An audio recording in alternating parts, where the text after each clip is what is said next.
Hi there, good morning, and today I am going to talk about J.R.R. Tolkien. Why?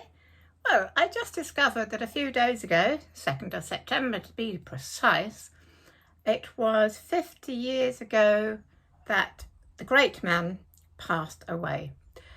And while I feel it's always a little bit strange to have an anniversary of somebody's death rather than their birth, it's still an excuse to celebrate such a wonderful writer. So first of all, I'm going to talk about my own experiences of reading Tolkien, and then I'll talk a little bit about Tolkien's life and some books about Tolkien. And I also at the end have a little bit of a chat about the Lord of the Rings films.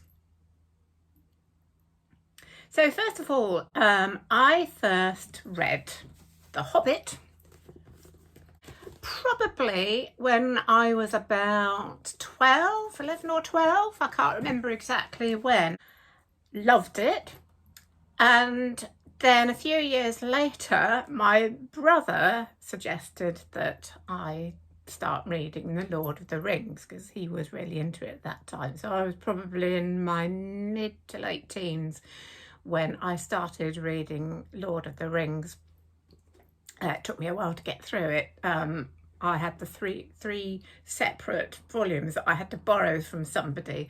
I didn't have my own copy.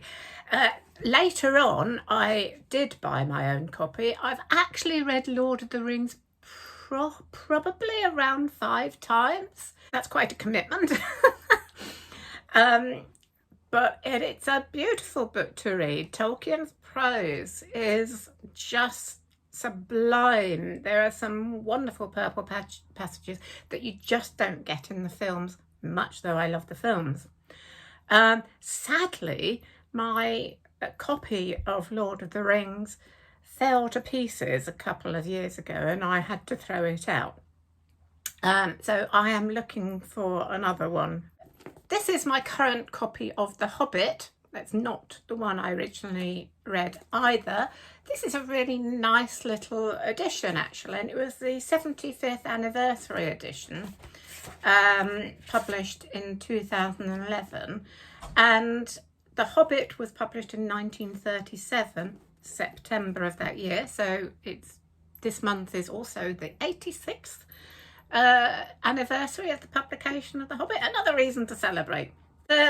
What I like about this edition, first of all, it's got a preface by his son, Christopher. And it's also got some of the lovely original illustrations. I've got the map, of course. The mountain path.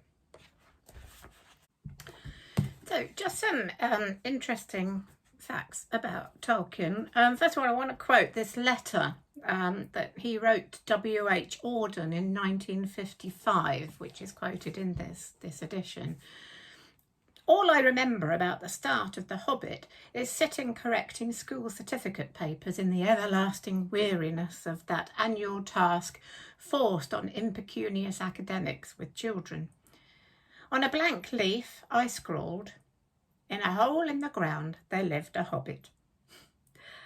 I did not and do not know why. I did nothing about it for a long time, and for some years I got no further than the production of Thrall's map, but it became The Hobbit in the early 1930s. I love that. He just wrote that first line out of the blue, out of his head, at the beginning of something really big. And of course, years later, he then started to write Lord of the Rings because some people had suggested that he should write a sequel, and he was beginning to think, well, yeah, okay, that would be quite fun. But Lord of the Rings became something else. It became much more of an adult story. What is very interesting about that is that at the time, fantasy was not usually written for adults. In fact, many of Tolkien's friends, except for C.S. Lewis, who was pretty supportive, they were great friends, a lot of his friends said, "Are you completely mad?" or words to that effect. You can't write about elves and dwarves and wizards. Nobody's going to read it. But he continued, thankfully. And interesting, I got that bit of information from a book about Tolkien, written, by the way, from somebody I met a long time ago called Colin Duriez. I met him socially, and it turned out that he was an expert on J R Tolkien and C.S. Lewis. After I met him, he since wrote lots of books about Tolkien, about his friendship with Lewis, and also a book that I read recently. I don't have a copy because I read it on Kindle. It's called J R Tolkien, The Making of a Legend. I put the link below because it's a really interesting book about, it's basically the biography of Tolkien, and it's very interesting, but he's written lots of other books too, so do have a look. There's lots in it about how Tolkien's own experiences kind of come out in the book. For example, both he and C.S. Lewis were in the trenches in the First World War, and, you know, had pretty horrendous experiences from that. And we can see some of that coming out in Sam and Frodo's journey through Mordor, and with the dead marshes and the dead faces. It looks so much like something that one might have seen almost in during trench warfare. So that's really interesting. And also, what I love about The Lord of the Rings is it's very much about friendship, companionship, loyalty, and how, and again, you know, Tolkien himself experienced that, the kind of camaraderie, the experience of being with other people who are going through the same experience. So again, harking back to World War One, and how that can really help to strengthen you. So when you read Lord of the Rings with that viewpoint, it's really, really fascinating.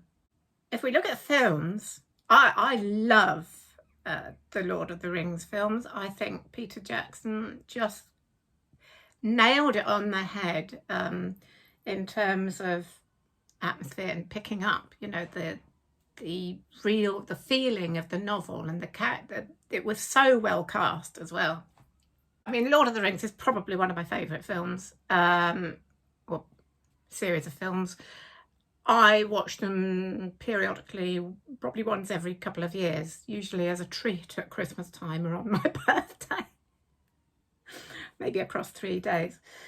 But there is nothing like Tolkien's prose. So if you've only seen the films and not read the books, do read the books, because the prose is so beautiful.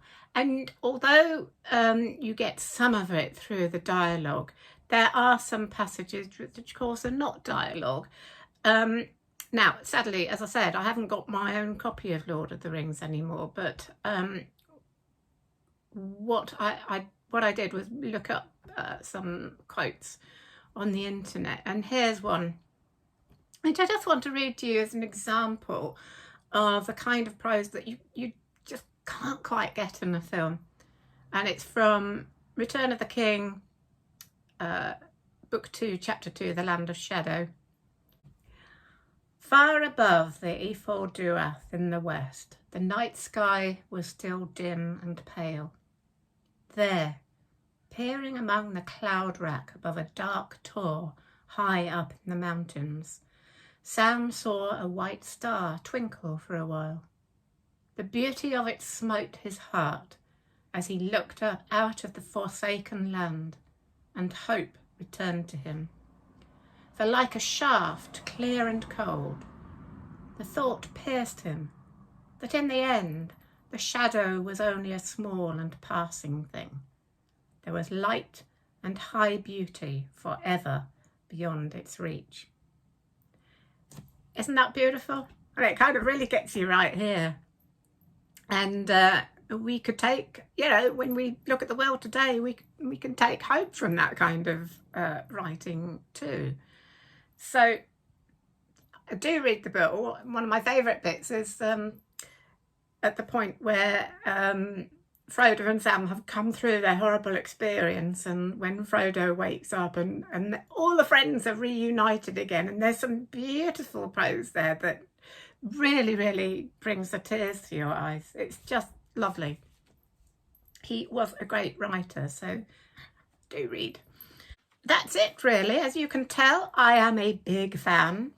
I could talk about the Silmarillion, and which is difficult to get through, I've found, and I believe it was actually never meant to be published, because it was really written as a kind of background history to all the times before Lord of the Rings, for in a way his own sake and just for his own pleasure. But so it's more difficult reading because it's not really a proper narrative. It reads more like a kind of textbook history. If you want to find out more about Tolkien, do read Colin Duris's books, or there's plenty of other books written about Tolkien as well, and read the books. So that's it for now. Please do comment if you have anything else to say about Tolkien, and please subscribe for more videos on books, writing, authors, etc. And I will see you again very soon. Bye for now.